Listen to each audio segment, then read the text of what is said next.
The wind howled like it wanted to tear the roof off the earth.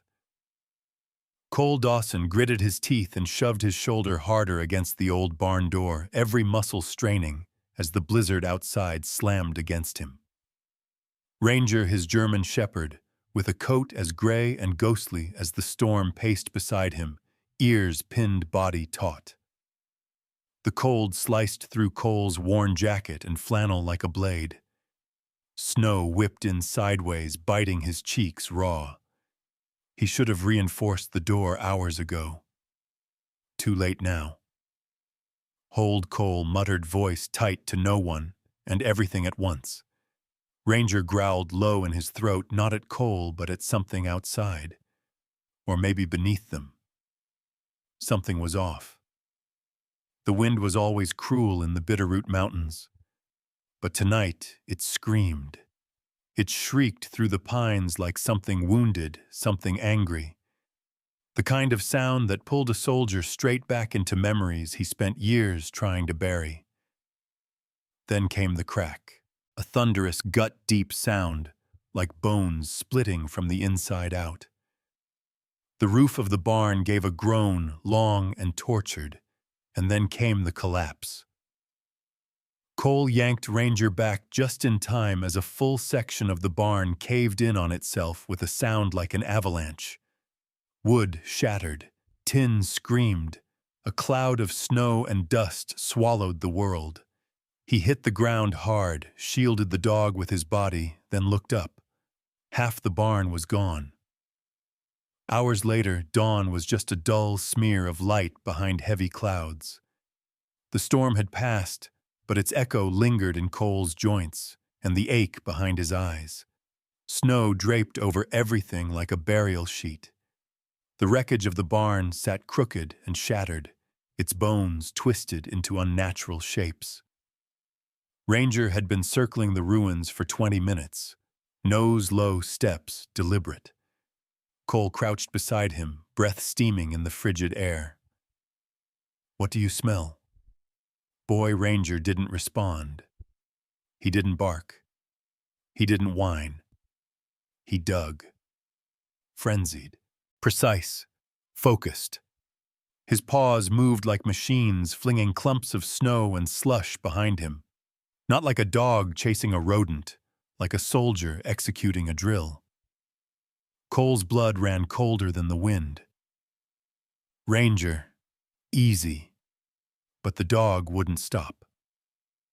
With a sigh, Cole grabbed the shovel he'd brought from the shed and started to dig where Ranger insisted. 2 feet down, the metal edge struck something hard. Not wood, not ice, something heavy and synthetic. He scraped the snow away and pulled free a black case. Military issue, Pelican hard shell, waterproof, lock sealed. Cold dread seeped into his spine. He recognized this kind of case. It wasn't from the barn, it wasn't from the ranch, and it sure as hell wasn't supposed to be buried under 4 feet of snow 10 years after his father died on the ridge behind the house. Inside the kitchen, Cole dropped the case onto the table. The thunk echoed through the cabin like a warning. The warmth of the fireplace didn't reach him. Ranger sat beside the table, unmoving, eyes locked on the box. Cole knelt, popped the latches. The hiss of released air made his skin crawl. Inside, a satellite phone, a rolled-up map, and a flash drive in a sealed rubber housing. Cole stared. His hands didn't move. His mouth was dry. Where the hell did this come from? He picked up the drive, turned it over. An inscription barely visible under the grime. Solitude Creek coordinates, 1998. He knew those numbers. He'd carved them into a pine tree with his dad when he was 13. Their fishing spot. Their secret. He fumbled for his laptop, plugged in the drive. A password prompt blinked. Without thinking, he typed the coordinates. It unlocked immediately. One file. A video. Ranger let out a low, confused whine as Cole clicked the file. The screen went black. then flickered. Then his father's face appeared, not as he remembered him. Older, thinner, gray hair instead of peppered, but those eyes sharp, tired, unflinching. Those were Jack Dawson's. "If you're watching this," the video began, Jack's voice strained and dry. "I've already failed to disappear." Cole sat frozen. The voice was too real. Ranger paced in circles, ears low, confused, agitated. He could hear his old master, smell something faint on the box. His world no longer made sense. Jack continued, "What I did, what I faked, was to protect you, son. Argo Systems never forgives loose ends, and I found something they wanted buried forever." He leaned forward in the video, and Cole instinctively leaned back. This drive contains names, dates, ledgers, evidence of operations that were never supposed to exist. If you found this, it means they found me first. The screen went black. Cole didn't speak for a full minute. Then quietly, he didn't die. He vanished on purpose. His pulse was thunder. His hands trembled, but not from cold. He turned to Ranger. "You didn't just smell blood out there. You found a ghost." Ranger whined, resting his head on Cole's knee. Cole stood. His body felt strange, lighter somehow. Not freer, just no longer numb. He paced the cabin. The old wood creaked. The wind outside had quieted, but his mind had not. If Jack had faked his death, if this was real, it changed everything. Every year of grief, every nightmare, every therapy session, every funeral he never truly believed in. He grabbed the map, unrolled it across the table. The location marked was deep in the Bitterroots, near Blacktooth Ridge, a place locals didn't hike. Too steep, too exposed. But Cole had been there before. Once. With his father. A fishing trip turned climbing lesson, turned memory he thought was just nostalgia. He traced the red X on the map with one gloved finger. "That's where he went," he murmured. He looked down at Ranger. "We're going after him." The satellite phone sat heavy in Cole's palm. Cold. Dead. Like every lie his father had told him. He pressed the power button again. Nothing. Not even a flicker. Across the table, the map lay spread open, marked in precise, almost obsessive red ink. A tight trail looped along the ridge of the Bitterroot Mountains, past an old mining trail Cole hadn't seen in years. At the center of it all, a bold red X. Ranger sat by the front door, tail still ears up. He hadn't taken his eyes off the box since the video ended. His breathing had slowed, but his tension hadn't. Cole looked back to the laptop. The video file still open froze on the final frame. His father's face pale under harsh lighting, eyes heavy with regret. "If you're watching this, I've already failed to disappear." Cole leaned back in the chair, the old wood creaking beneath his weight. His mouth was dry, jaw clenched tight. The clock above the fireplace ticked loudly, counting down to something he didn't yet understand. His entire body buzzed with electricity. Anger, grief, disbelief. He stood abruptly, knocking over the chair. Ranger flinched, but didn't move. Cole paced the room, arms tight across his chest. 10 years, he muttered. 10 years I thought you were dead. He glanced back at the hard drive on the table. And now you drop this on me like a damn grenade. His voice rose louder than the wind outside. "Where the hell have you been?" The rage came fast. Too fast. He kicked the fallen chair across the floor. It slammed into the wall and fell flat. Ranger finally moved, padding toward him with slow, deliberate steps. The dog brushed against his leg, grounding him, pulling him back. Cole knelt beside him, burying his hands in Ranger's fur. "He lied to both of us, didn't he?" Ranger leaned into him, silent. "Steady." Cole inhaled deeply. The smell of pine wood smoke and dog hair filled his nose. It helped. He exhaled, steadying his voice. "Okay. Okay." He pushed to his feet and returned to the table. He picked up the sat phone again, flipped it over, and opened the battery compartment. It was dead, but it wasn't broken. He pulled open the drawer beneath the sink and rummaged until he found an old adapter. With some finagling and an even older charger cable, he plugged the phone into the wall socket. The indicator light blinked red. Charging. He turned back to the map and traced the route again. It wasn't just a trail, it was a path Jack had prepared. A route only someone who knew the terrain, the altitude, the risk would have dared to mark. The man had been planning this. Hiding. Waiting. For what Cole didn't know yet. But he was damn sure going to find out.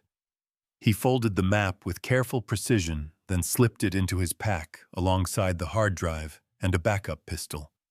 He pulled out his climbing harness and set it on the couch, then opened the locked cabinet in the hallway. Inside hung the bolt-action rifle he hadn't touched in years, a Remington 30-06. He stared at it for a long moment, then took it down. "I'm not going up there unarmed." Ranger padded back into the room. He gave a low, quiet woof. "You feel it too, don't you?" The dog sat. Cole slung the rifle strap across his shoulder and grabbed his heavy coat. He paused at the door, glancing back at the satellite phone as the red light blinked steady. It would need time to charge. They'd leave at first light. Cole barely slept that night. His mind wouldn't stop replaying the video. His father's voice, the lines on his face, the way he said, "Don't come looking for me." But more than that, Cole couldn't stop thinking about why the switch never activated. Jack's words had been clear: the system would trigger if he missed his check-in. Yet Cole found the case buried beneath a collapsed barn, not because of a signal, but because Ranger smelled something, which meant something worse than death had happened.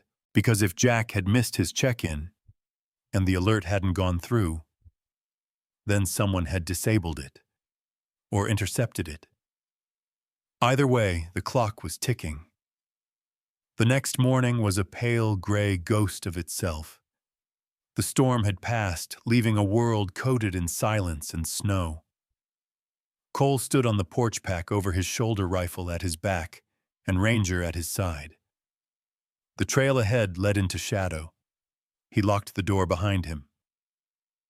By noon, they'd hiked 4 miles through deep snow and frost-bitten silence. Cole's breath came out in white clouds, boots crunching over hard-packed ice. The higher they climbed, the thinner the air, and the heavier the memories. This trail wasn't random. Jack had taken Cole here when he was 16, a father-son trip, back when the world still made sense. Now the woods felt haunted. Ranger stopped suddenly, ears up, tail stiff. Cole lowered his voice. "What is it?" The dog sniffed the air, then darted left out of the trail. Cole followed. Ranger led him into a shallow depression between pine trees. There, partially buried under the snow, was a set of boot prints. Not fresh, maybe a day or two old, but visible. They were heavy, deep. One foot dragged slightly. A limp. Cole crouched beside them. His heart thudded. "Dad." He looked around. The prints continued northeast toward the ridge marked on the map.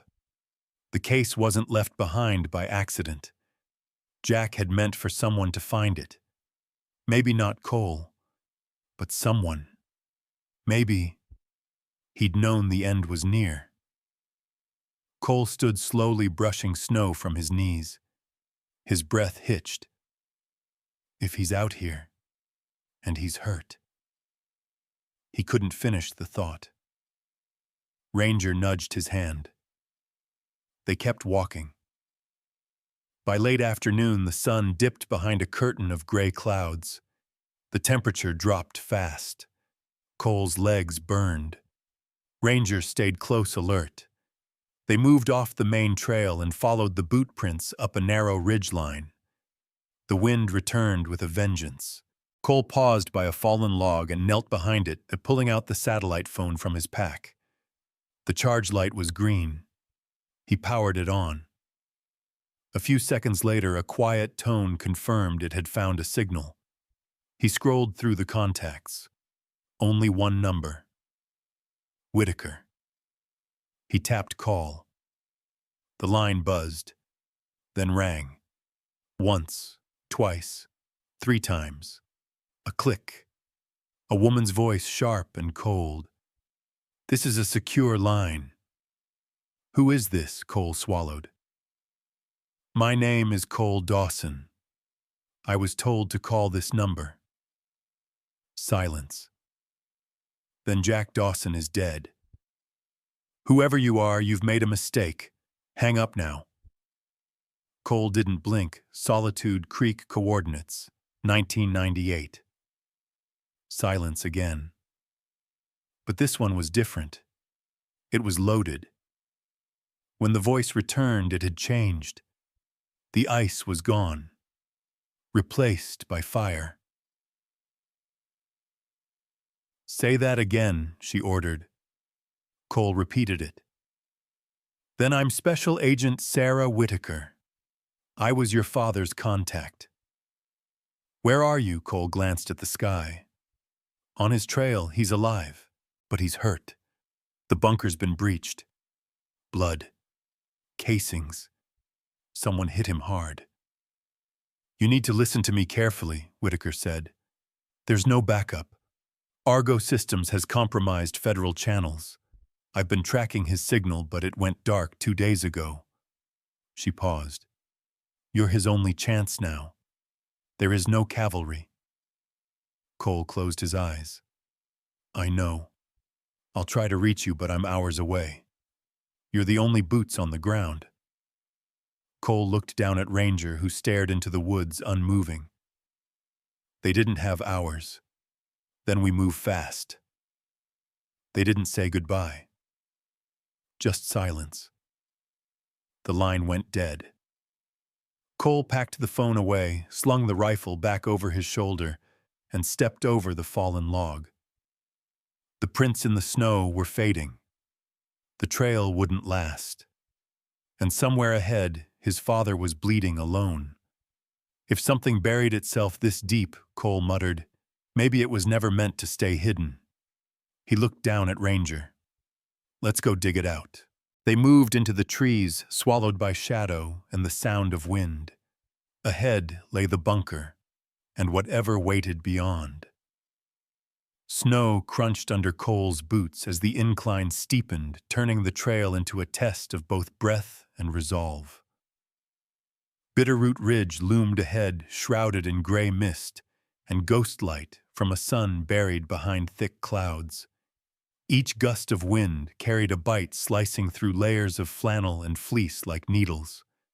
But Cole kept climbing, eyes fixed on the trail of boot prints that stretched toward the ridgeline. Beside him, Ranger moved like a phantom nose down every muscle alert. The dog didn't bark. He didn't need to. His silence said everything. Cole paused near a twisted pine tree, gloved hand gripping the trunk for balance as he scanned the snow for new signs. The prints continued, slightly staggered. The drag in the right boot was more pronounced now, slower, stumbling. "Come on, Dad," he muttered under his breath. "You didn't climb this far to die here." His voice disappeared into the wind. He adjusted the strap of his rifle and kept going. A dull ache throbbed in his knees, a reminder that he wasn't 20 anymore. The cold didn't help. His fingers, even in thick gloves, felt like stone. But it was the weight in his chest that wore him down most, the weight of questions that had no answers. Why had his father disappeared? Why fake his death? Why now? The video had said Argo Systems, a Black Ops contractor, supposedly shut down years ago. But if his dad had their records proof, they would never stop hunting him. It wasn't just about survival anymore. It was about whatever Jack Dawson had uncovered, a truth that people had killed to keep buried. Cole's boot slipped, and he caught himself on a jut of frozen rock. He took a deep breath, tasting pine and frost, and pressed forward. Another 30 feet up the ridge leveled into a narrow plateau. Ranger stopped abruptly at the crest tail, stiff head cocked to the side. Cole joined him, squinting through the snowfall. There it was. A metal door half buried in ice and rock bolted into the mountainside like a scar. Rust had crept around the edges, but the welds were strong.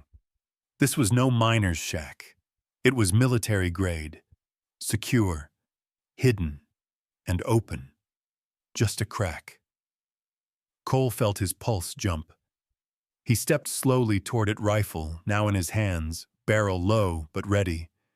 Ranger moved ahead, sniffed the doorframe, then looked back uneasy. The smell of oil, metal, and something else. Old blood. Cole pressed his shoulder against the door and pushed. The hinges groaned in protest. The gap widened, revealing a staircase that descended into darkness.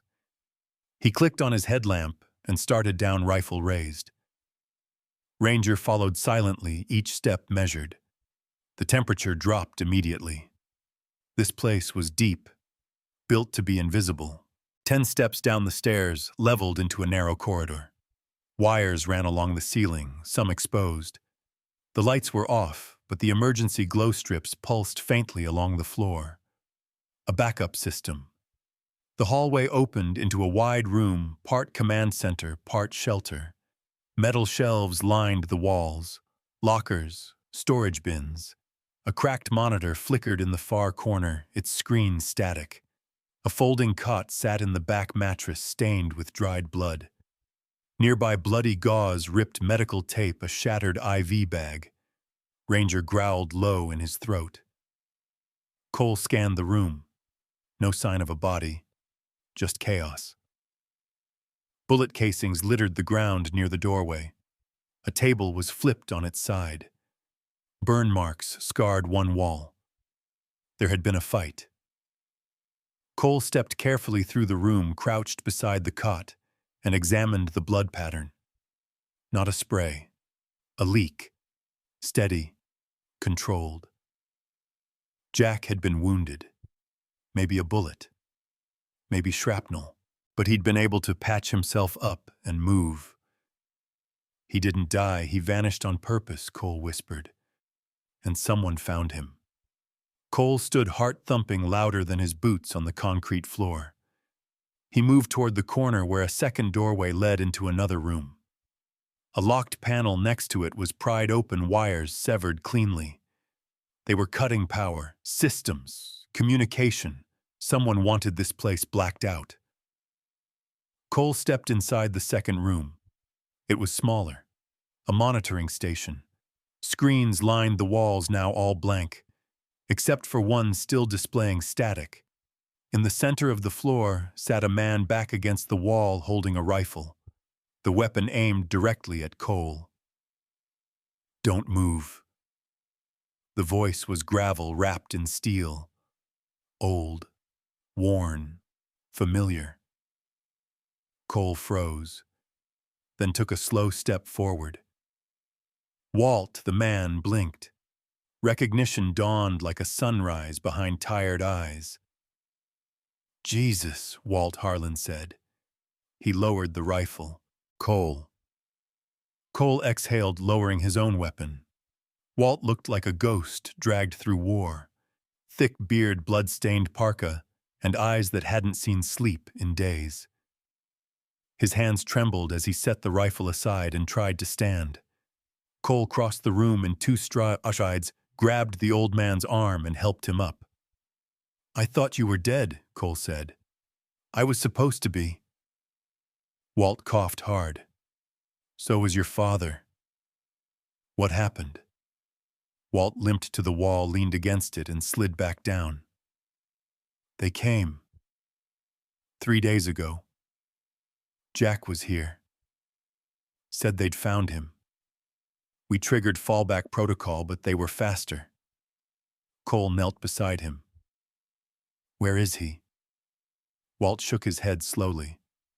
"He ran, took a round in the side, said he'd draw them off, and you stayed. Someone had to erase the files, torch the rest." He looked up, eyes sharp despite the pain. "But they didn't find the drive, did they?" Cole reached into his pack and pulled it out. Walt let out a shaky breath. "Then we still have a chance." Cole stared at him. "Why didn't he ever tell me?" Walt smiled sadly. "Because you'd come looking." "I did." Walt nodded. "I know." Cole sat back on his heels, mind reeling. If Jack was wounded and out there moving alone, he wouldn't last long. Not in this terrain. Not with men like Argo on his trail. And if they caught him... No. He couldn't think like that. He turned to Walt. "Do you know where he went?" He marked a secondary fallback on the old maps.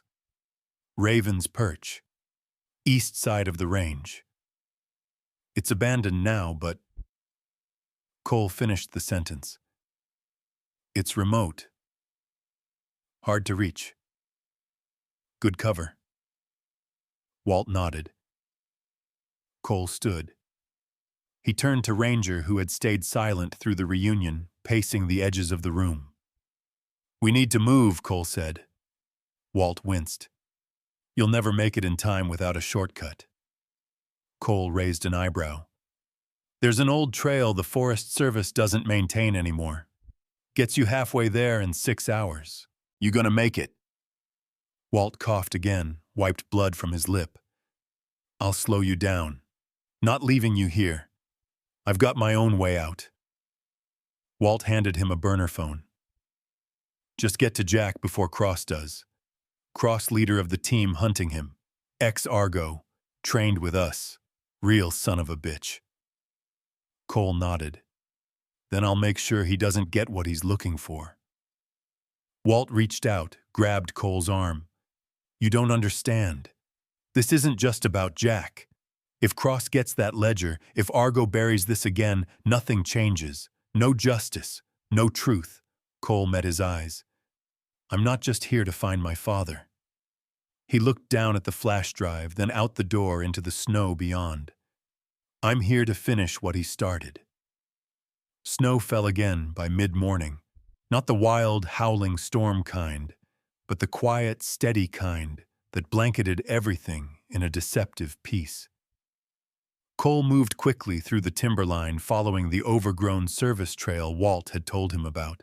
Ranger led the way, nose low to the earth ears, flicking at every sound. The wind whispered through the trees like a warning.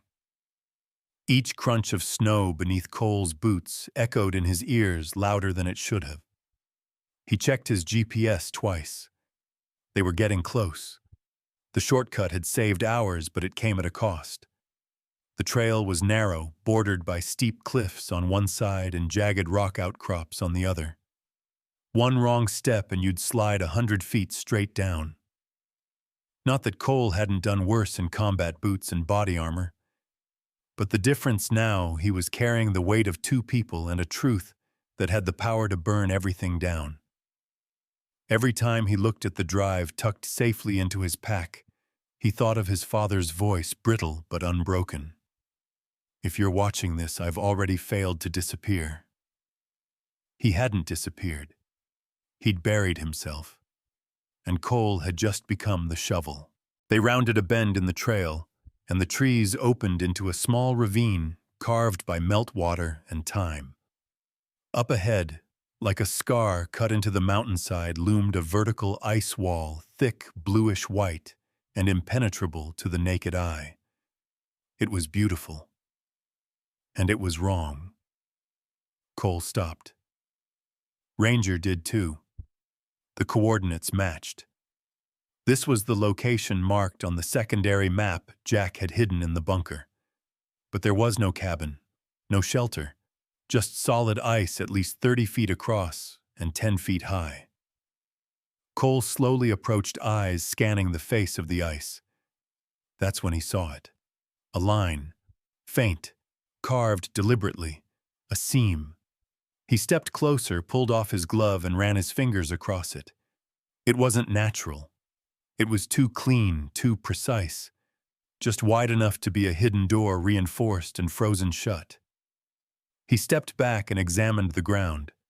No fresh prints, but melted impressions, old ones, covered by snow. Someone had come through here recently and knew exactly how to close it behind them. He exhaled through his nose. Doors built to stay closed don't swing open on their own. He dropped his pack and pulled out a portable hatchet and an emergency ice saw. He worked the edge of the seam for 10 minutes, chipping, clearing, slicing. When the groove was finally exposed, he reached into his coat for the small thermal charge Walt had handed him, a relic from their time in Afghanistan. Enough to loosen a stubborn door, not blow a hole in a mountain.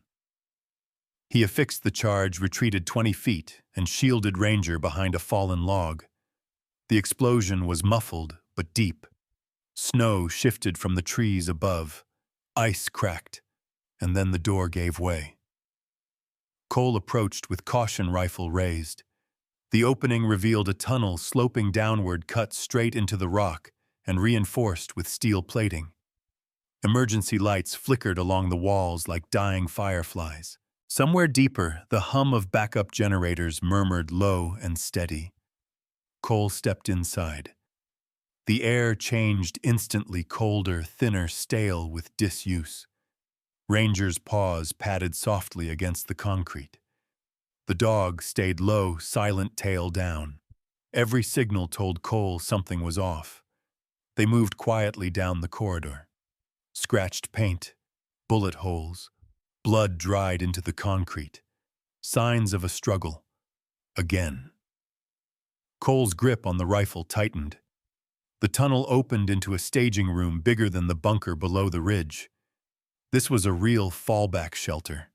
Equipment lockers lined the walls, bunk cots, a small operations table, and in the center of it all, scattered across the floor, were broken glass, torn maps, and empty shell casings. But no body, no Jack. Cole moved deeper in. Ranger let out a low growl. "Easy," Cole whispered. "Where is he?" Then he heard a shuffle from the far end of the shelter. A shadow moved. Cole raised his weapon. "Identify yourself." No answer. He stepped forward, eyes locked on the corner where a supply closet door stood ajar. He pressed his back to the wall beside it, motioned for Ranger to hold, then swung in, and came face to face with the barrel of another rifle. The man holding it was tall, grizzled, with a beard gone mostly white, and eyes like weathered steel. His face was gaunt. Blood stained the side of his shirt. His hands didn't shake. But they didn't fire either.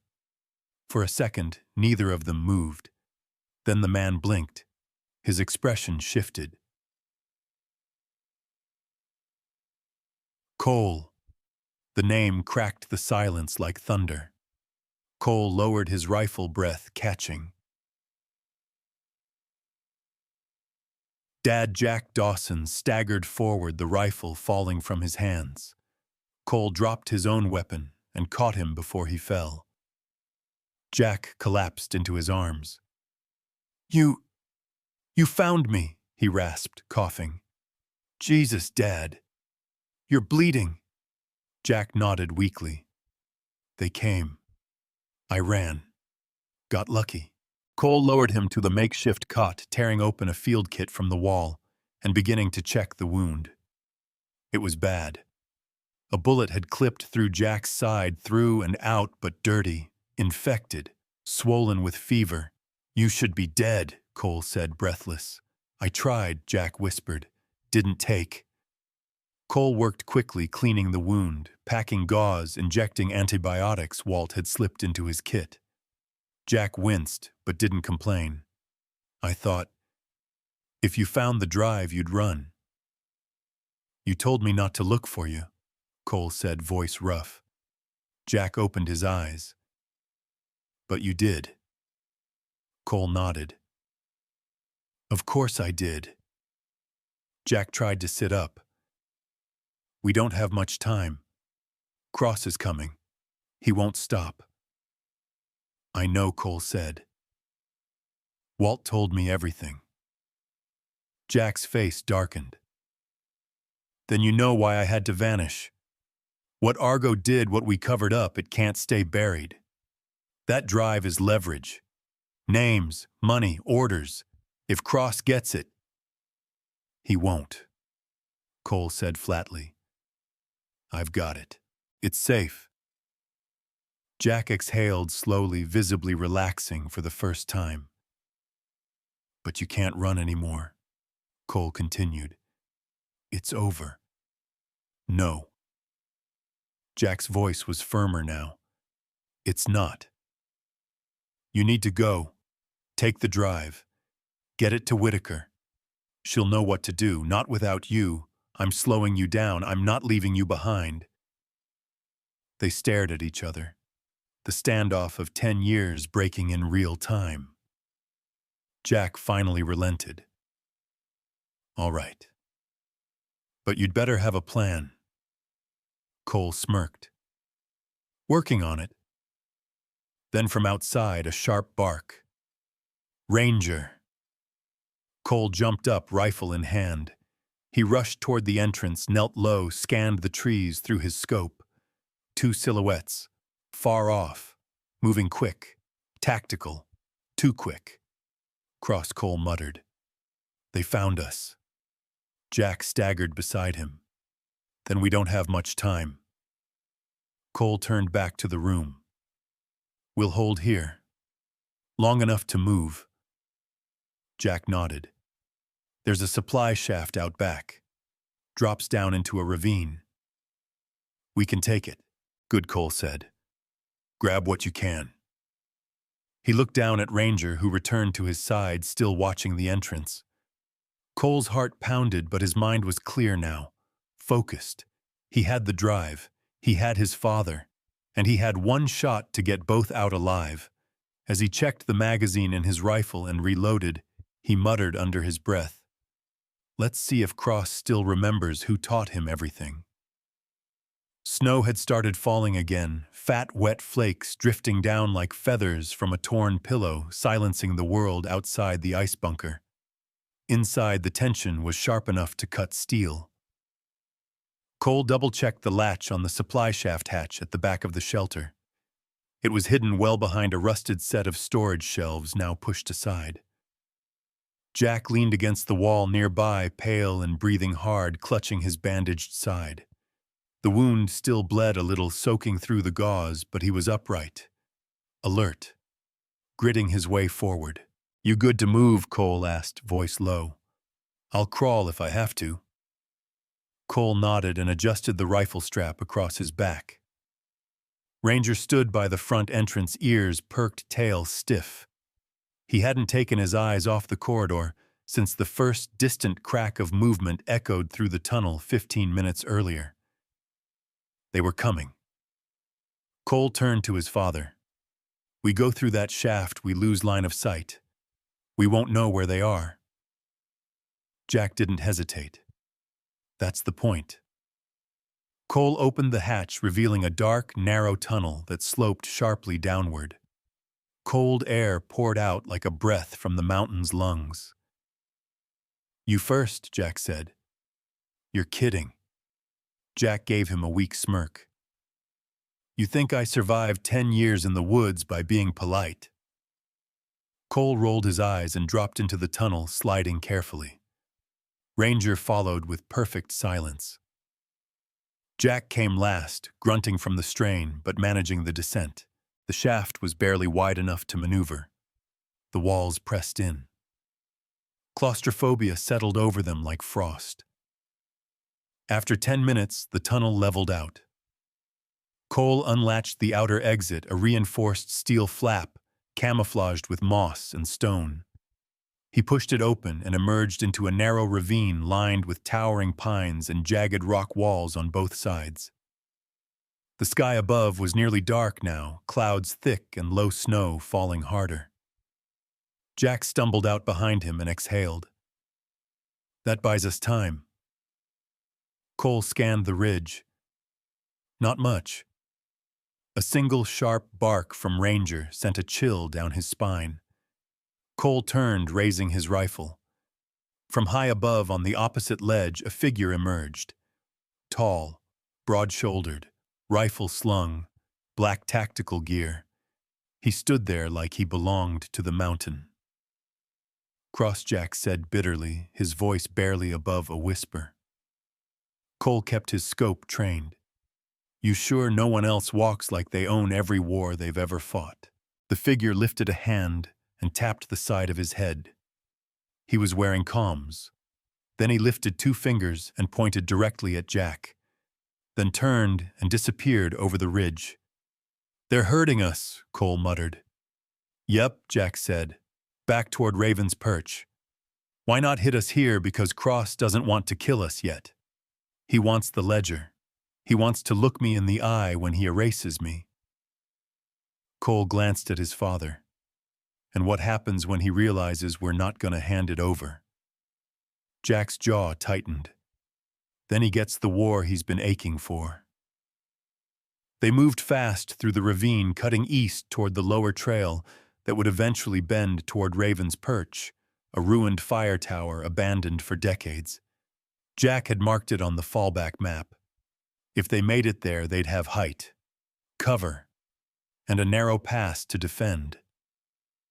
Cole glanced back at the tunnel they'd exited. He'll have teams flanking. Drones in the air by now. Jack gave a dry cough. Argo always plays chess. Cole smirked. Good. I prefer checkmate. They hiked another hour before Jack collapsed. Cole caught him just before he hit the ground. Hey, stay with me. Jack blinked slowly. I'm okay. Just dizzy. Cole dropped his pack, pulled out the second med kit, and checked the wound again. The dressing was soaked through. You're not okay. I've had worse. When Jack smirked. Vietnam. Cole froze. He'd never talked about the war, not once. He always said it was better buried. Cole sat back. You faked your death. You left us. For what, Dad? For some ghosts and guilt? Jack's face turned grim. I buried your mother. I buried men I trained with. Then I found out I signed the death certificates for operations that weren't even supposed to exist. He coughed hard and looked at Cole. I buried your father. With DNA, I swapped myself. Cole's stomach twisted. What the hell does that mean? Jack exhaled. It means I built the coffin, put someone else in it, burned it, paid a coroner to sign off, told your sister to stay quiet. And I disappeared because Argo was going to kill everyone who knew. Cole stood pacing, trying to process. You let us believe you were dead for 10 years. You let Annie grieve. You let me. I know what I did, Jack snapped, and I'd do it again if it meant keeping you both alive. Cole turned away, fists clenched. You think this was protection? Jack's voice dropped. I think this was the only way you'd survive. Cole didn't respond. He stared at the falling snow chest tight. Then a snap from the trees. Ranger spun toward the noise, teeth bared, growling. Cole raised his rifle. Two men emerged cautiously from the trees, armed, dressed in tactical gear weapons drawn low. "Move, and we put you down," the lead one barked. Cole didn't blink. "Try."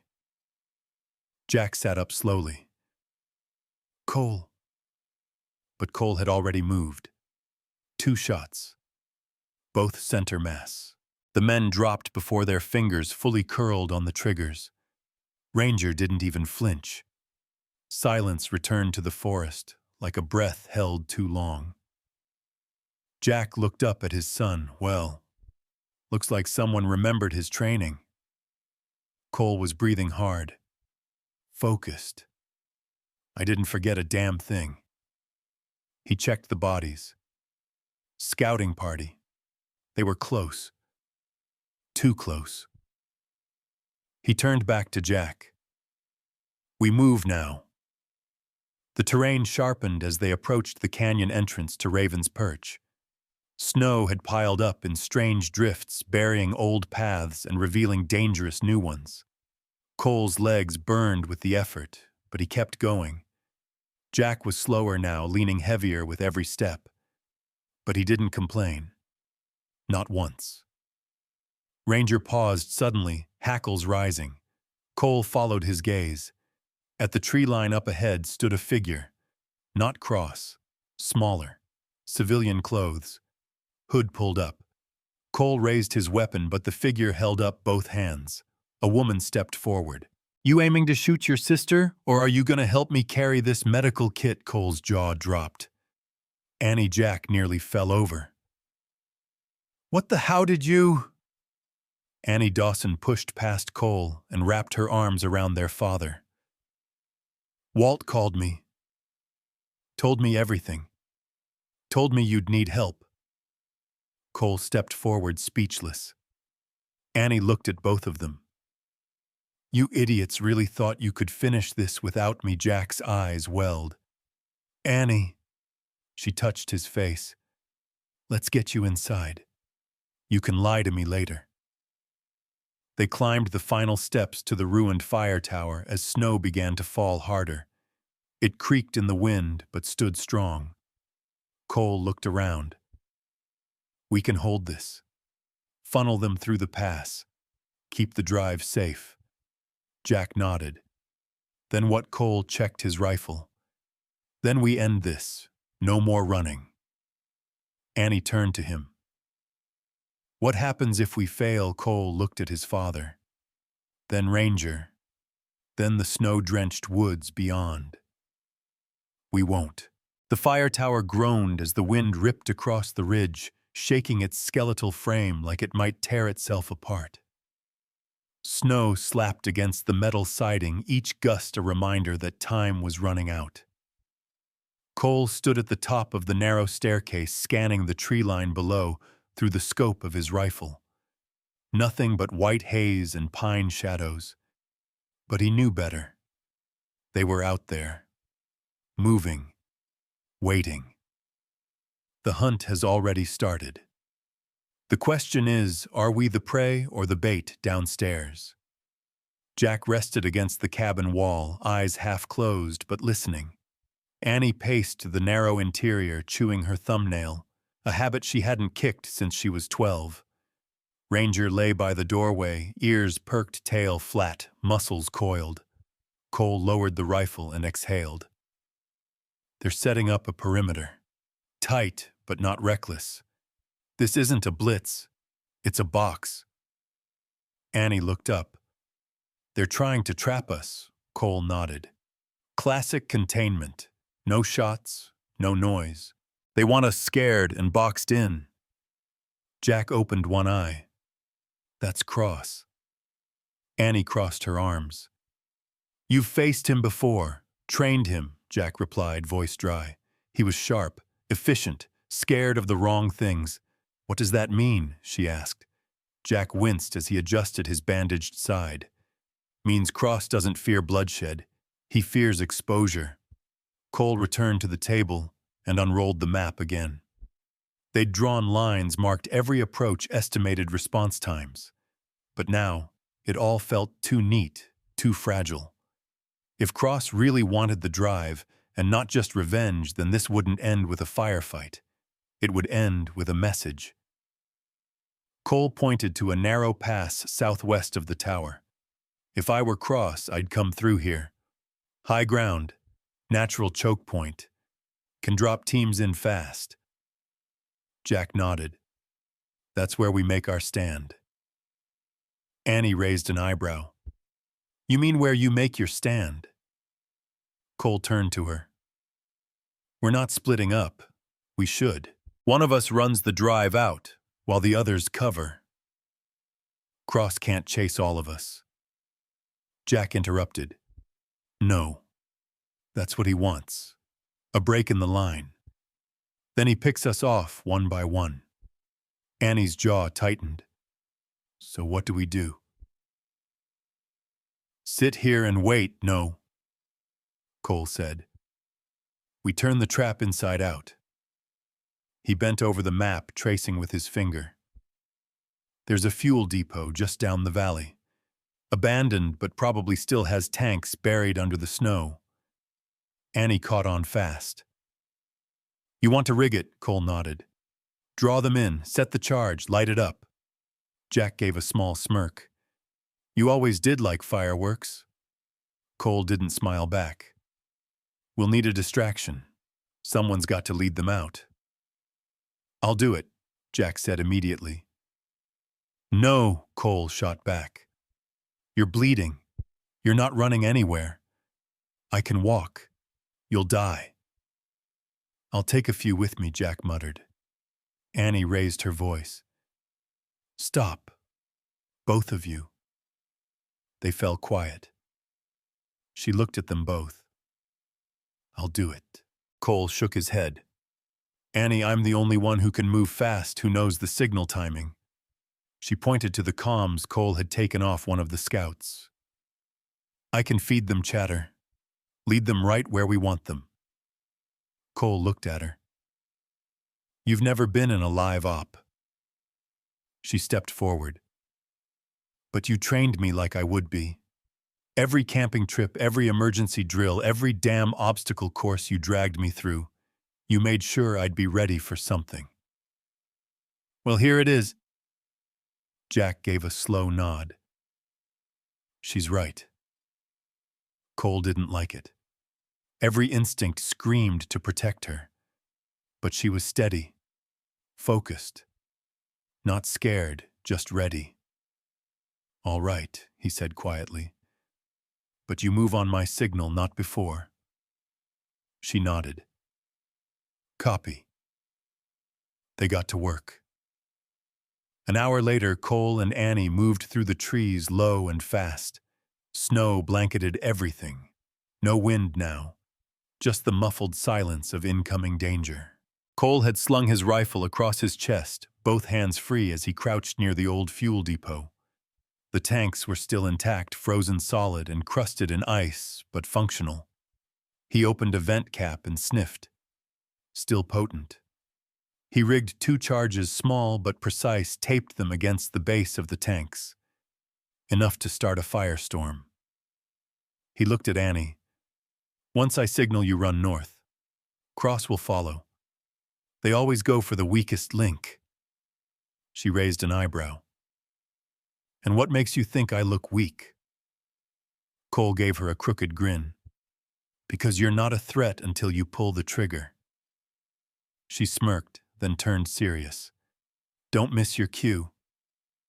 He tapped her shoulder once, then disappeared into the trees. Jack, still at the tower, sat propped against the interior wall, breathing shallow, watching the tree line through the fogged-up glass window. Ranger sat beside him, tail thumping once. Footsteps. Jack reached for his rifle. A voice crackled in the earpiece Cole had left behind. Delta 2, this is Cross. Confirm approach. Eyes on the tower. Jack smiled grimly. Showtime. Back near the fuel depot, Cole was in position behind a fallen log, watching the valley below. Through his scope, he spotted movement. 4 men. Tactical formation. moving fast. Not cross his lead team. Cole keyed the signal on his comm. 3 clicks. Across the ridge, Annie burst from the trees, waving her arms, shouting into the wind. "Hey, over here! You want it, come take it!" The team saw her. They pivoted instantly, giving chase. Cole whispered, "Come on!" She led them exactly where they wanted, toward the fuel depot. Cole's finger hovered over the detonator. Annie dove behind a snowbank, tucked into cover. Cole exhaled and pressed the trigger. The explosion tore through the silence like a god's scream. Flame roared up into the sky, a mushroom of smoke and fire bursting from the snow, as if the mountain itself had opened its mouth. The shockwave rolled through the trees, scattering birds and debris. Cole didn't wait. He bolted down the hill, met Annie where she ducked for cover. She coughed, eyes wide, face blackened with ash. "You said small charge, I lied." They moved fast back toward the fire tower, weaving through smoke and falling ash. But as they crested the final ridge, Cole pulled up short. A figure stood at the base of the tower, waiting. Cross, alone, an assault rifle slung low, his posture relaxed. No mask, no helmet, just a smirk. "I was wondering when you'd get here," Cross said. Cole raised his rifle finger, twitching. "Where's the rest of your team?" Cole asked. Cross shrugged. "Watching. Waiting. I wanted to say hello personally." Annie stepped behind Cole, gun raised. Cross's gaze flicked to her. "You must be the sister. Keep talking," she said. "You'll taste lead in a second." Cross smiled. "Feisty. Just like your father." Jack's voice rang out behind them. "If you came to talk, say your piece." They turned. Jack stood on the stairs, pale but upright, rifle across his chest. Cross chuckled. "Look at us. 3 Dawsons and a dog. Sounds like a sitcom." "More like a war crime," Cole said. Cross's smirk faded. "You think that drive changes anything? Argo isn't a building you burn down. It's a shadow. You shine a light on it, it moves," Jack said. "But shadows need ground to stand on." He lifted his rifle and fired. Cross ducked, rolled open fire bullets slamming into the tower's frame. Annie returned fire, flanking wide. Cole sprinted left, diving behind a boulder. Gunfire echoed across the ridge. Ranger charged from the brush, teeth bared. Cross pivoted too slow. The dog hit him, full force, jaws latching onto his arm. Cross screamed, staggering back, trying to shake him off. Cole rose, rifle raised. 2 shots. Cross dropped. Silence fell like snow. Ranger stood over the body, still growling. Jack collapsed against the wall, breathing hard. Cole lowered his rifle. "We're not prey," he said. Annie came to his side.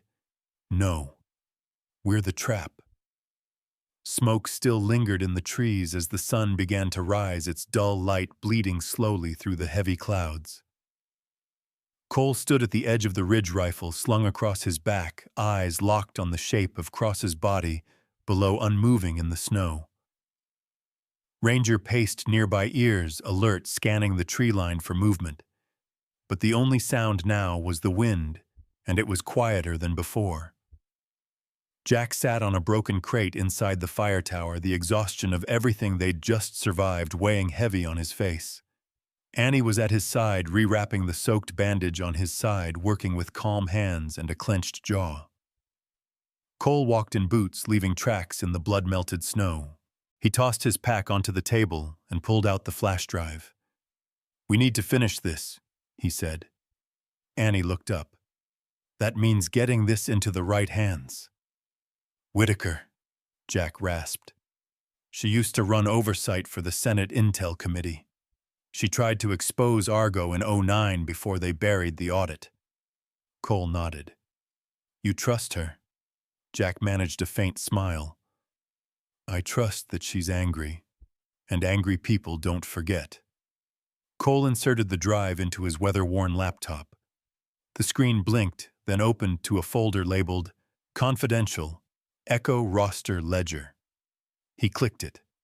Line after line of data filled the screen. Operations, names, payment trails, coordinates, code words, targets. The ledger didn't just name names, it documented them. Dates, kill orders, budgets signed by people who swore under oath they knew nothing. Cole scrolled, his jaw tightening. Jesus, this isn't just a kill list. This is a history book. Jack leaned forward, sweat shining on his forehead. Argo wasn't a team. It was a doctrine, a whole belief system built on preemptive silence. Anyone who spoke out vanished. Annie scanned the files over Cole's shoulder.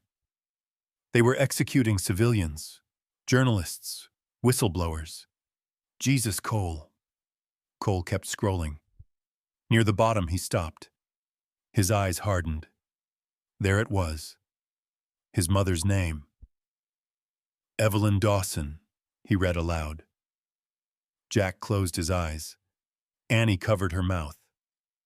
Target compromised OP-134. Asset in contact with external sources. Cleared for neutralization. Signed C. Cross. Approved D. Wexler. Cole sat back, breath caught halfway in his chest. You told us she died in a car accident. Jack looked at him. I thought she had. Until that file came through. She was looking into the wrong contracts. She got close. They made it look clean. Cole couldn't speak. It had been over a decade. And yet somehow the loss cut deeper now than it ever had. Because now it wasn't an accident. It was a decision. A signature. A lie that rewrote their entire family history. How many others? Annie whispered. Jack pointed at the screen. Look for any marked Echo X. Those are termination approvals. The number doesn't stop. Cole stared at the drive like it was a weapon. This could blow the whole thing wide open, he said. They'll come after anyone who touches it. Jack nodded slowly. Exactly why it has to be public. Full exposure. Not a leak. A detonation. Annie closed the laptop. Then we find Whitaker. Cole grabbed the drive and zipped it into a waterproof pouch. We move fast. We get out of the mountains, find a secure line. Jack groaned as he stood leaning on Annie. There's an old logging road just south of here. Leads to a ranger station. We can intercept a vehicle or make a call. Ranger barked sharply. Cole turned toward the sound. He saw movement below. 2 figures. Fast. Tactical. We've got stragglers, he said. Jack lifted his rifle, but winced. Annie steadied him. Cole crouched by the window, lining up his sights. Then he froze. The figures stopped 20 yards from the tower and raised their hands, no weapons drawn. One of them shouted, "We're not with Argo, we're with Whitaker." Cole hesitated. Annie looked at him. You believe them, Cole called down. Proof now. The lead figure slowly reached into his vest and pulled out a patch, an old Army CID badge, and tossed it into the snow.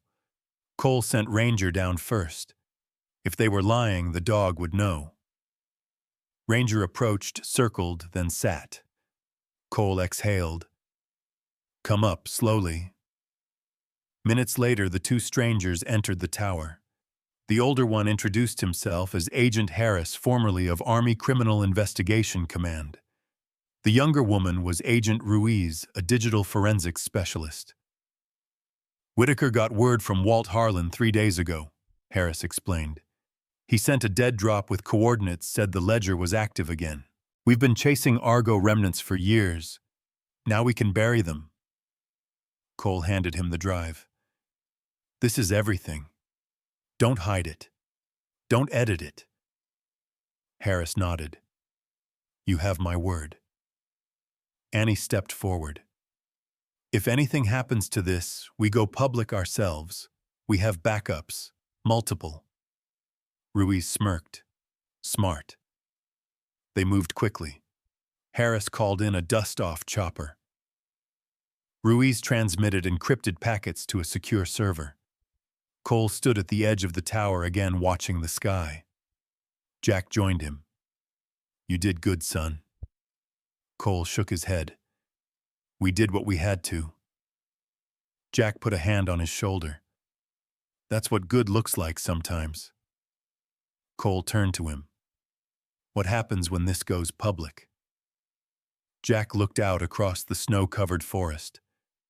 Then the truth finally gets loud. Behind them, Ranger barked once, and above the chopper blades began to cut through the air, growing louder by the second. The chopper blades tore through the dawn air, whipping the treetops into a frenzy as it descended into the clearing near the fire tower. Cole stood on the ridge, shielding his eyes against the snow kicked up by the rotor wash. Annie helped Jack into the helicopter first, securing him to the seat with practiced efficiency. Ranger jumped in next, settling at Jack's feet like he belonged there. Cole handed the encrypted drive to Agent Ruiz. This gets priority clearance. No detours. Straight to Whitaker. Ruiz gave him a sharp nod.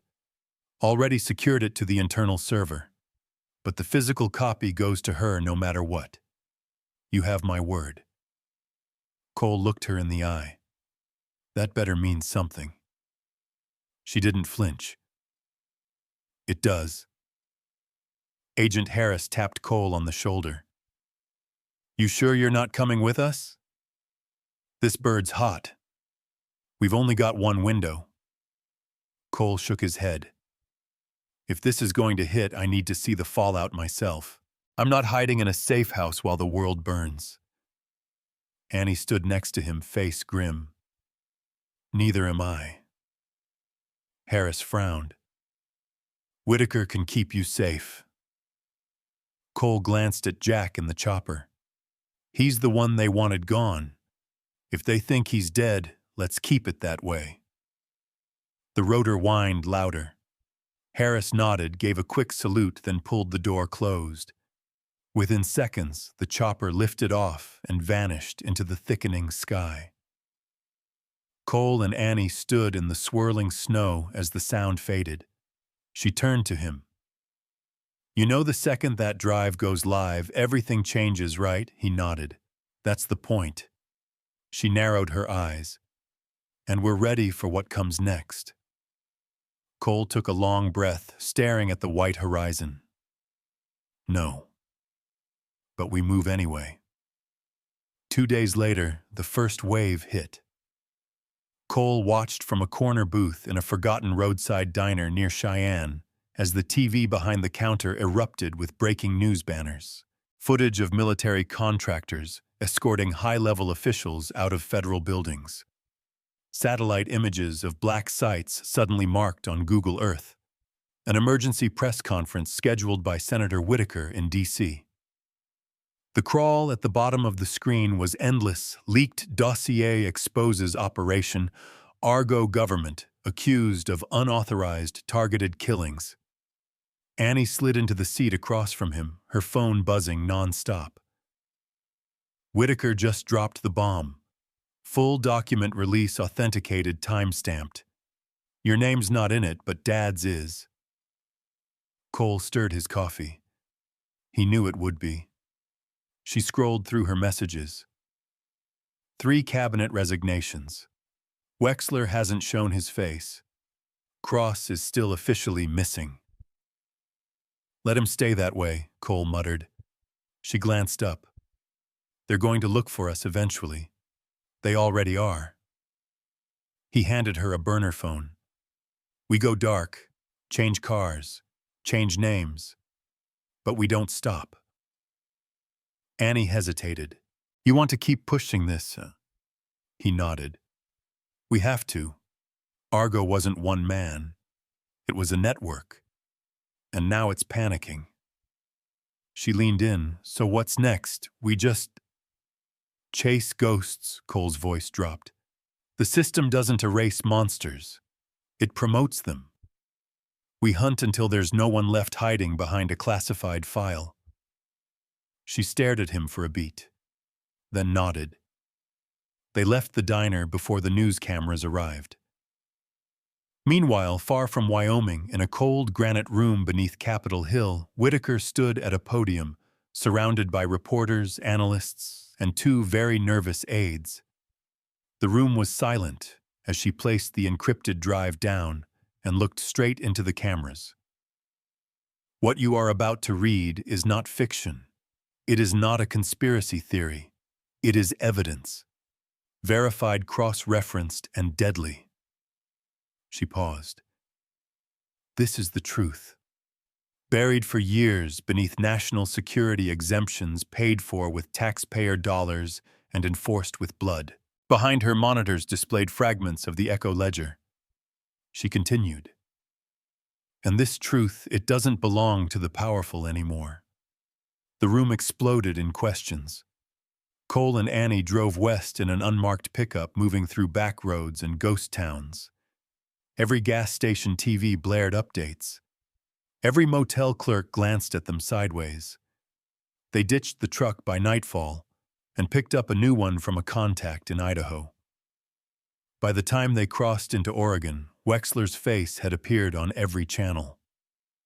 Cole watched from a hotel room as the former deputy director of defense stood at a courtroom podium flanked by lawyers.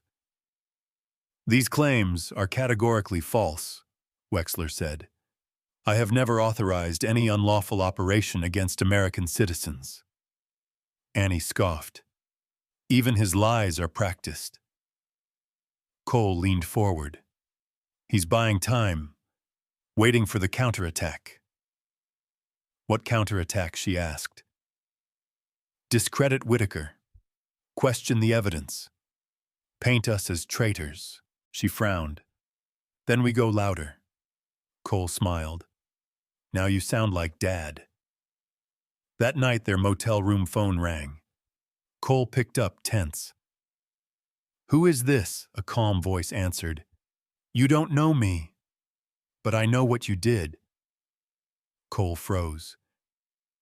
And I believe we want the same thing. Justice. Prove it, Cole said. Meet me in Portland. There's a file you're going to want to see. Cole hung up. Annie looked at him. Who was it? Cole stared out the window, his reflection split by neon. The next breadcrumb. Across the country, safe in a secure bunker in Montana, Jack Dawson watched the newsfeed loop Whitaker's speech. His face was pale, hands trembling slightly. Ranger lay at his feet, calm as ever. Jack took a deep breath and turned off the monitor. Then he opened a dusty file box labeled Aftershock. Inside were photographs, names, operations, unfinished business. He muttered to himself. We lit the fuse. Now we watch what burns. Then quietly, with no ceremony, he picked up a satellite phone and began to dial. Back on the road, Cole sat in silence as Annie drove. The landscape blurred past in streaks of frost and pine. He could still hear the echo of Whitaker's words in his head. The truth doesn't belong to the powerful anymore. He turned to Annie. This isn't over. She didn't ask what he meant. She already knew. Rain tapped against the windshield as Cole and Annie sat in the parked car near the waterfront Portland's skyline cloaked in fog and neon. They were half a block from the meeting point, an abandoned shipping warehouse near the old grain silos. Cole watched the entrance through the mirror, hands tight on the steering wheel. Any sign of our mystery man? Annie asked, pulling her hoodie up tighter. Nothing yet. She checked the time. We're 5 minutes past. He's watching us, Cole said. Just waiting to see if we came alone. They both knew the risks. Traps came dressed as promises, but too much had already been put in motion to turn back now. Cole stepped out, rain misting his jacket, and nodded to Annie. She followed, staying close. They walked along the chain-link fence, boots crunching wet gravel, and approached the side entrance of the warehouse. A figure emerged from the shadows. Mid-30s, unshaven, wearing a soaked pea coat and holding a manila envelope under one arm. "Cole Dawson," he said. "And your sister. I was hoping you'd both show." "You said you had something for us," Cole replied. The man gave a thin smile. "More like something about you. About your mother." Annie stiffened. Cole kept his face stone still. "Who are you?" he asked. The man stepped closer. "Name's Monroe. I used to work cleanup detail for internal oversight. Until I realized I wasn't cleaning up lies, I was helping bury people." He handed the envelope to Cole. Cole opened it and pulled out a file labeled OP Wrench Fall. Inside were surveillance photos, transcripts, and 2 letters.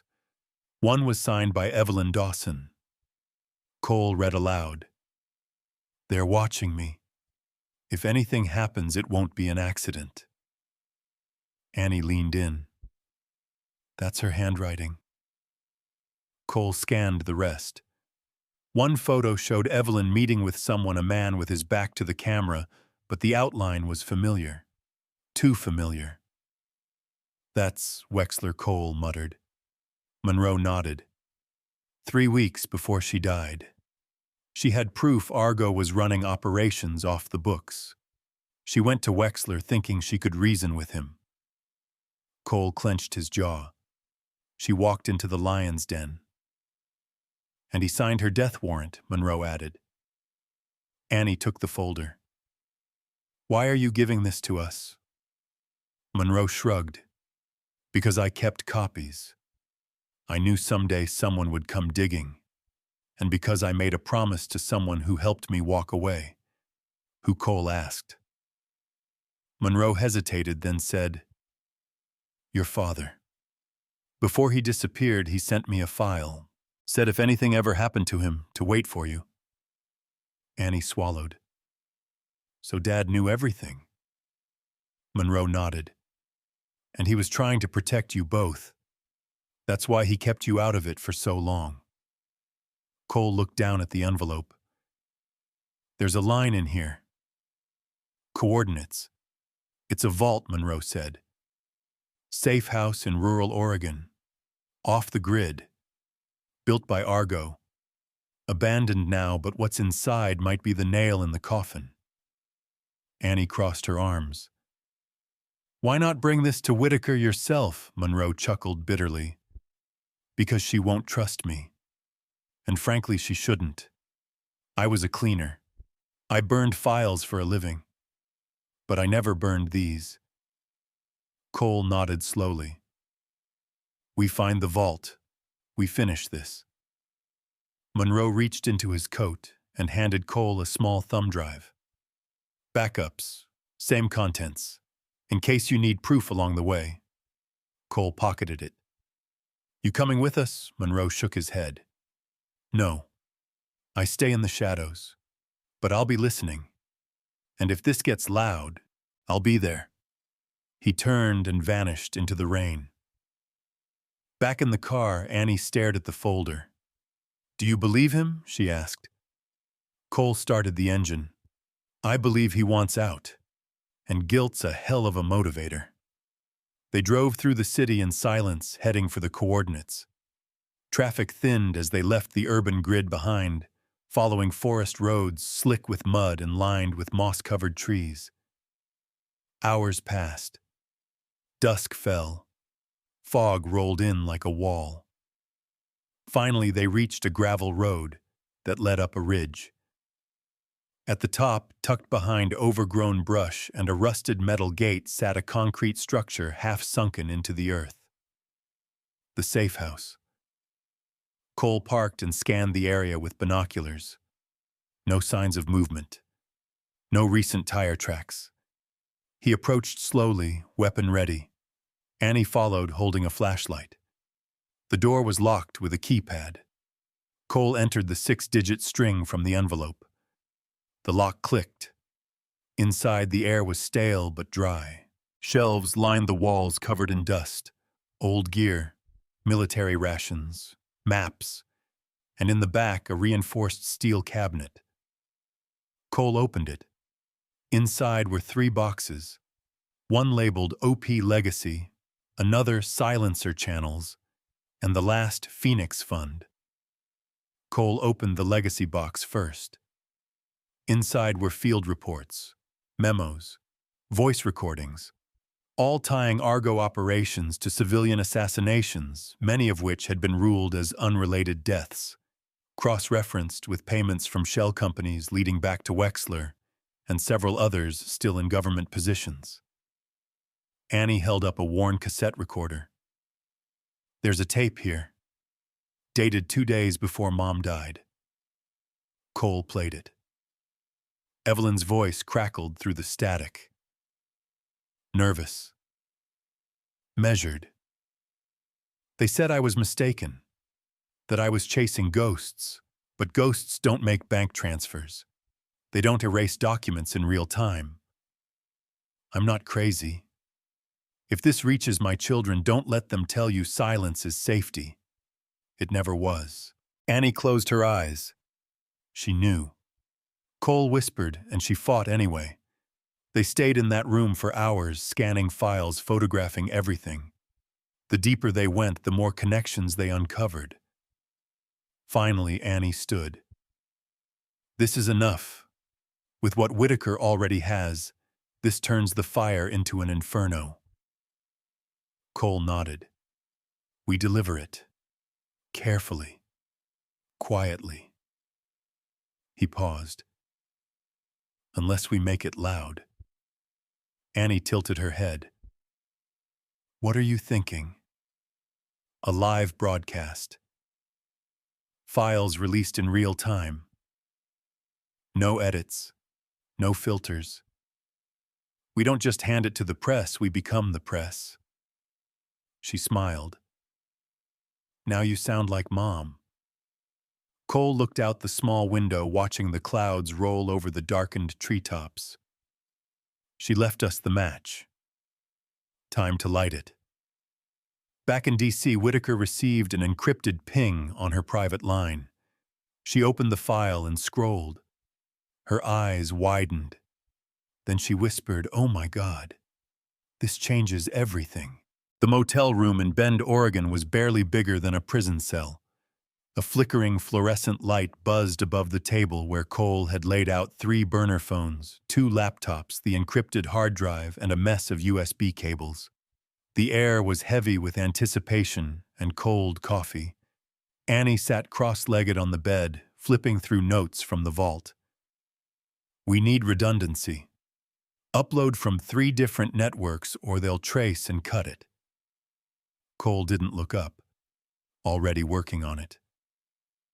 "Local Wi-Fi public library connection down the street, and a satellite uplink I hacked from Monroe's file dump. Won't that draw attention?" Cole's fingers flew across the keyboard. "That's the point." She looked at him hesitant. "Once this goes out, there's no coming back.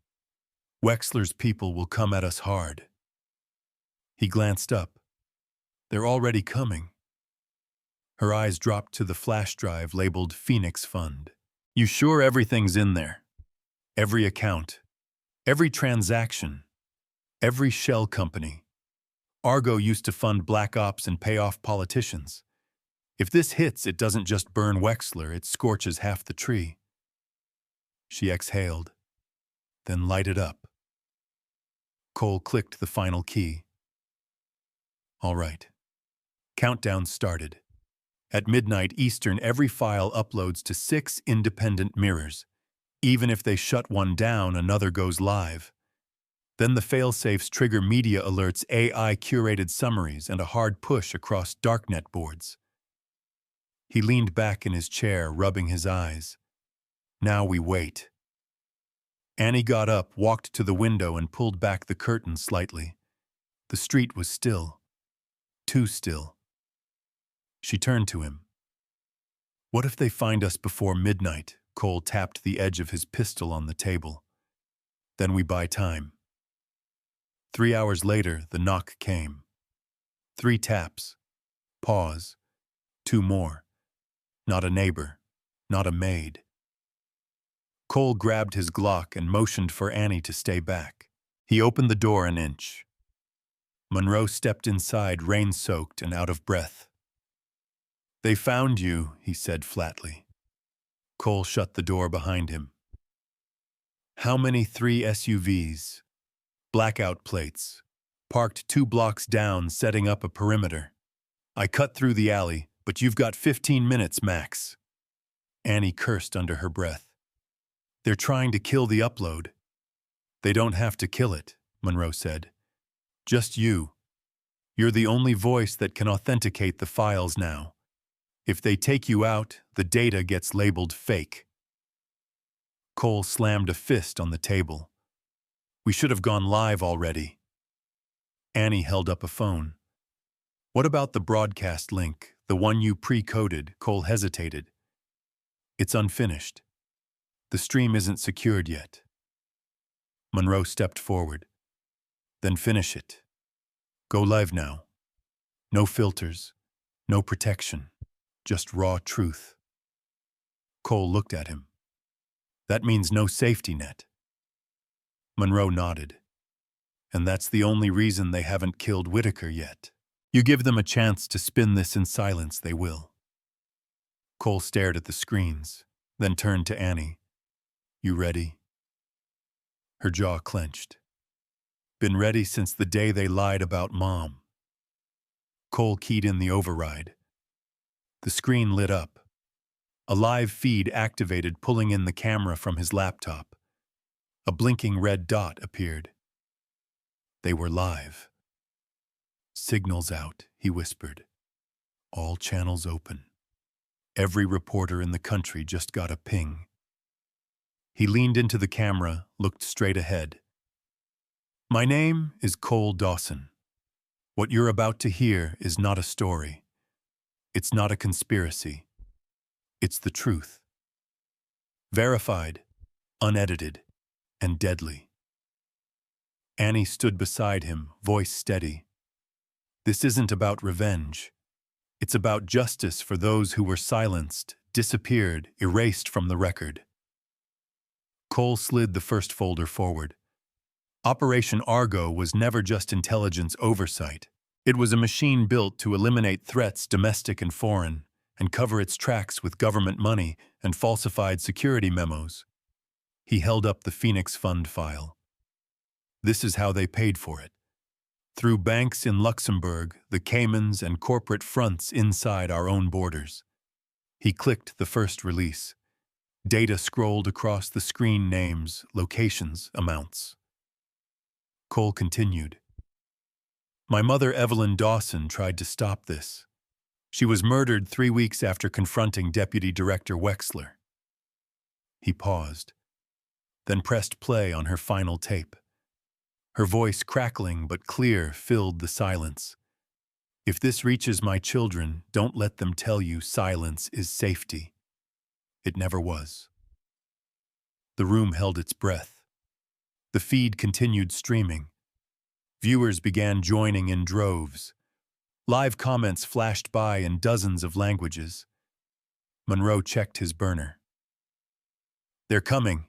ETA 8 minutes." Cole turned back to the camera.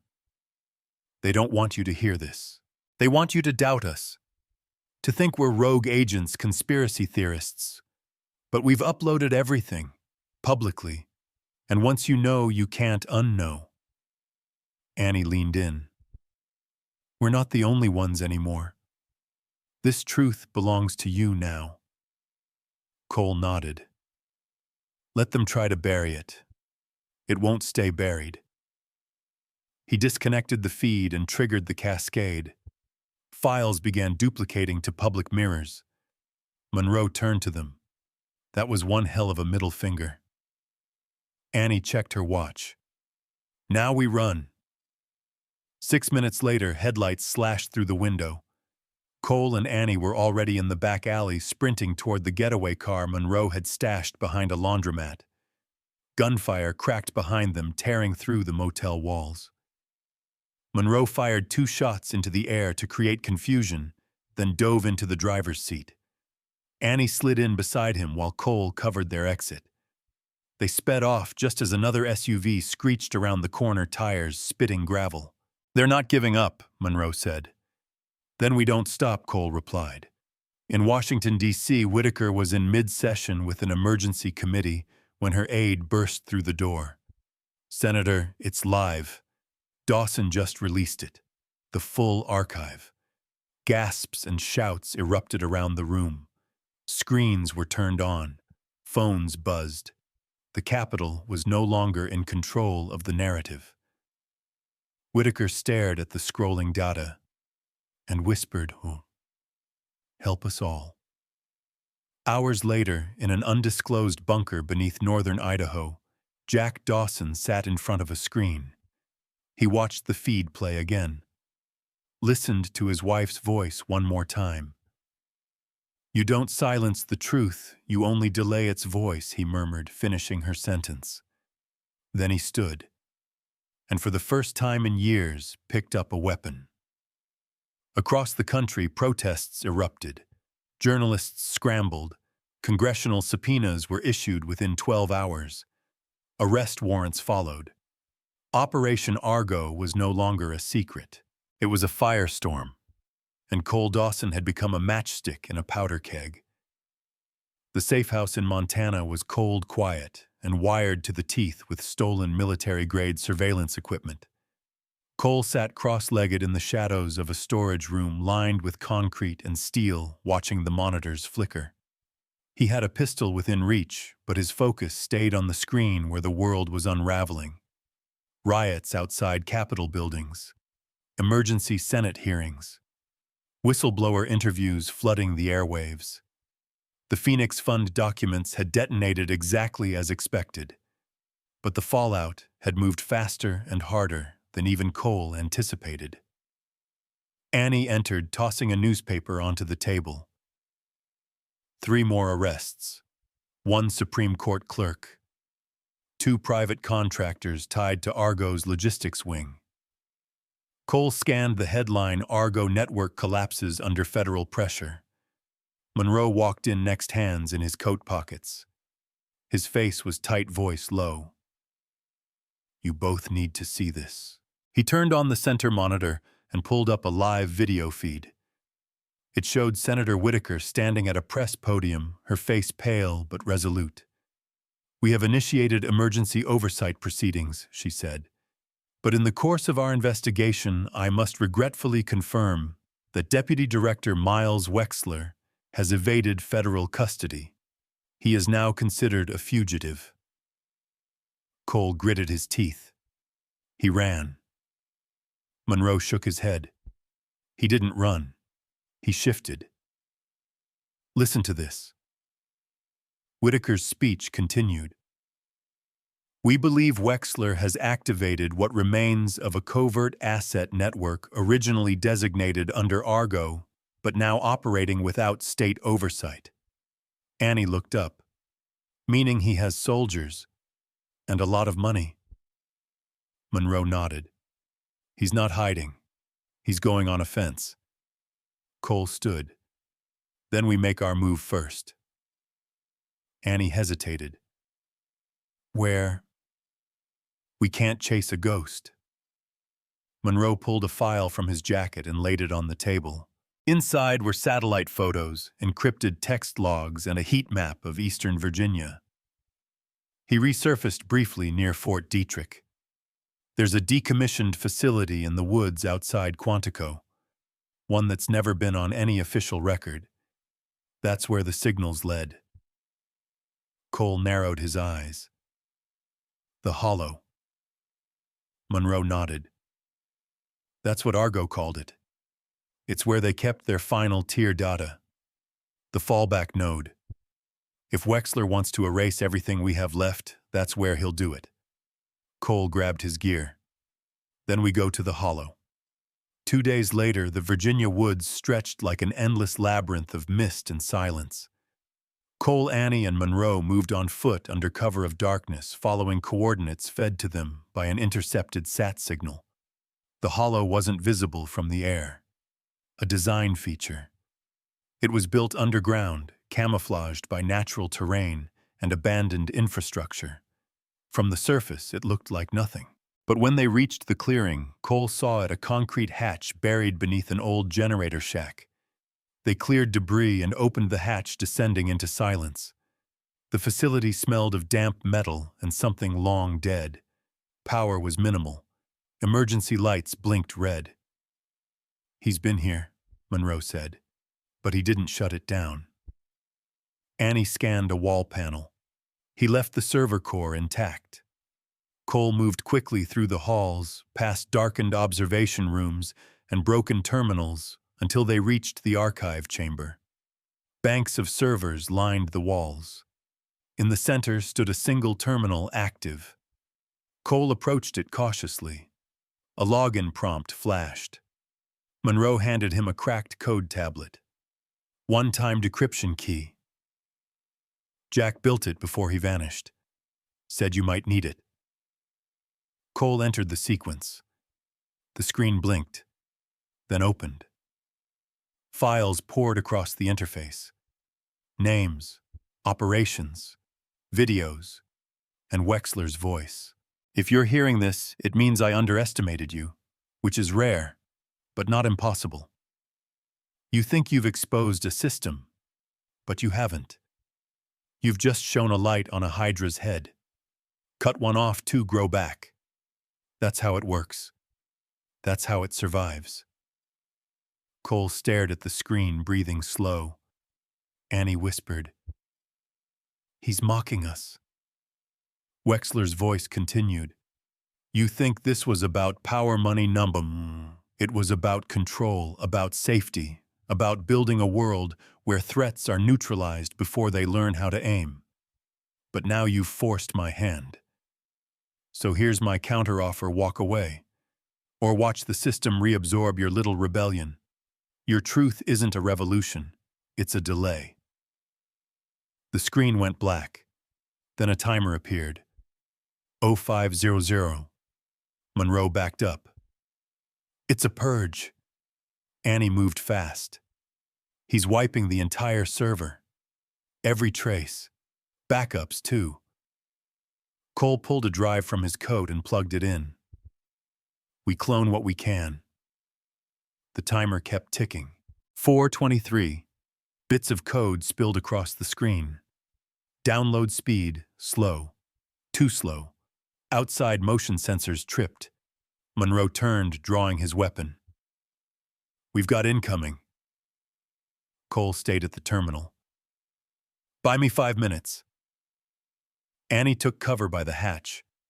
Monroe moved to the far side of the hallway. Shadows crept down the stairwell. Shots rang out. Silencers. 3 black-clad figures entered the corridor. Annie took down the first. Monroe wounded the second. The third fired wildly, grazing Cole's arm. Cole didn't flinch. He pressed his hand to the wound and watched the drive. 57. Annie slammed the hatch shut after the last man fell. Blood pooled at her feet. "Cole, we're not going to hold this position." He didn't turn. Almost there. 12. Finally, the drive dinged. Download complete. Cole yanked it free. "Move," he shouted. They ran. Smoke grenades flooded the tunnels behind them. More boots pounded the stairs. They burst into the woods, bullets whipping past.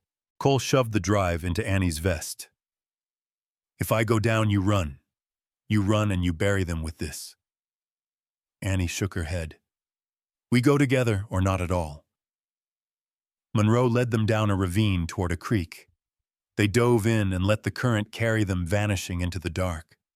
Hours later, soaked and bleeding, they emerged near a ranger station and stole a truck. As the sun rose, Cole leaned back in the passenger seat, watching the mist burn off the trees. He called it a delay, he said. But you can only delay a wave so long. Annie looked at him. Then let's make it a flood. And behind them, the hollow burned. Dawn broke with an eerie stillness over the small mountain town of Ouray, Colorado. Snow-dusted roofs shimmered under pale morning light as the old mining town prepared for another quiet day. But inside a nondescript barn just beyond the ridgeline, history waited to be rewritten. Cole sat at a folding table in the converted barn, his wounded arm freshly wrapped, his eyes locked on a countdown timer blinking across 3 screens. Annie stood across from him, adjusting the camera angle, her fingers steady despite the exhaustion that hung over them both like a fog. "We go live in 15 seconds, she said. Cole took a deep breath. His voice was rough, his face bruised, but there was clarity in his gaze. Purpose had burned away the fear. Monroe adjusted the audio feed, nodding. Satellite uplink is stable. No interference. They're watching even if they don't want to. Annie looked at Cole. Last chance to back out. Cole shook his head. If we die today, let it be for the truth. The timer hit 0. The screen flashed red. They were live. Cole leaned into the camera. No script. No edits. Just raw, unfiltered truth. My name is Cole Dawson. You know part of my story. You've seen the files. But what you haven't seen is what comes next. He paused, the weight of the moment anchoring every word. This isn't about revenge. It's about repair. This country has bled behind closed doors for too long. Agencies operating without oversight. Truths buried under words like national security. My mother tried to stop it. They killed her. My father vanished trying to finish what she started. And now it falls to us. He looked directly into the lens. Argo is no longer a rogue faction. It's a mirror, a reflection of what happens when fear overrides accountability. Annie stepped beside him, voice steady. Today we release the final archive. Everything from the Hollow, every operation, every cover-up, every voice they silenced. Cole continued. You may ask why we didn't just hand this to someone in power. Because power protected it. Because silence thrived in the margins of bureaucracy. He reached for a small object beside him, his mother's worn badge. This was hers. She believed the system could be better, that the truth once seen could not be unseen. So this is for her. He pressed a key. The data began streaming across the screen. Thousands of files, names, directives, hidden payments. Live, open, unstoppable.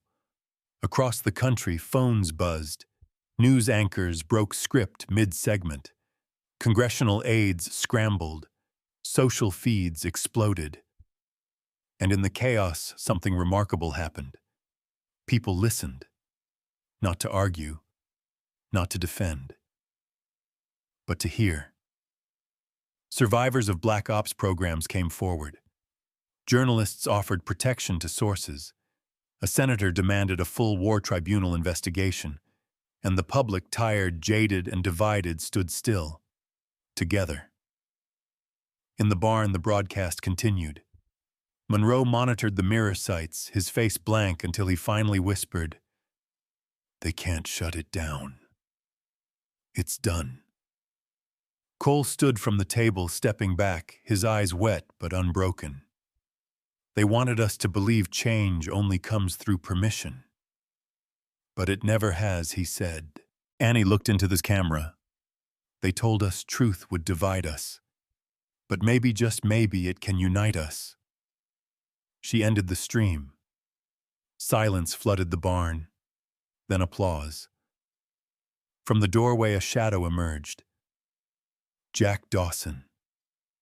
He looked older, wearier, but alive. His voice cracked. Your mother would be proud. Cole stepped forward, stunned. Dad. Jack embraced them both.